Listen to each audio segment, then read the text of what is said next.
তো হ্যালো বন্ধুরা, আজকে দেখতে পাচ্ছ সকাল সকাল আমি এখানে রেডি হয়ে গেছি। আজকে যাবো একটু মার্কেটে, খাওয়া দাওয়া করে দুজন বেরিয়ে পড়েছি। তোমার দাদা হয়ে স্নান করে এখানে রেডি হয়ে গেছি, বাইকটা নিয়ে চলে আসলো। তো তারপর দুজন বেরিয়ে পড়লাম, দেখতে পাচ্ছি এখানে মার্কেটে চলে আসলাম।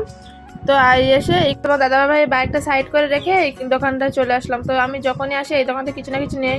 তো এখান থেকে নিয়েছিলাম একটা ওড়না, তারপরে এখানে জুতোর দোকান চলে আসলাম। তো এখানে আমার একটা জুতো নেওয়া ছিল। তো ওই যে ফার্স্টে দেখতে পাচ্ছি পিঙ্ক কালার জুতোটা পরেছিল, ওটা খুব সুন্দর হয়েছিল, কিন্তু আমার মানে পায়ে হচ্ছিল না। তারপর তোমার দাদাভাই জুতো দেখলো। তো ওই ছেলেটা জুতো দেখাতে দেখাতে ও তো হাঁপিয়ে গিয়েছিল। তো তারপরে একটা পছন্দ করে নিয়ে চলে আসলাম। তো তারপরে আসার মধ্যে একটা ঠান্ডা খেয়ে তারপর কিছু কেনাকাটা করে চলে আসলাম।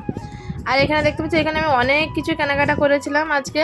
তো এখানে দেখতে পাচ্ছি একটা বড় একটা ঠান্ডা এনেছিলাম, আর এখানে সেই জুতো দুটো এনেছিলাম, যে তোমার দাদাভাই একটা আমার একটা। তো কেমন হয়েছে জানিও জুতো দুটো।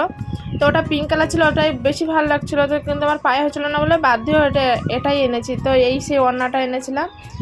তারপরে এই যে প্লাজোটা দেখতে পাচ্ছি, এটা তোমার দাদাভাই আমাকে কিনে দিয়েছি, বললো একটা ভালো লাগে। তো আমার তো অতটাই পছন্দ ছিল না। আর একটা লেগিংস ছিল ব্ল্যাক কালার। তো আমার ভিডিওটা কেমন লাগছে, ভালো লাগলে লাইক করে দিও সবাইকে। টাটা।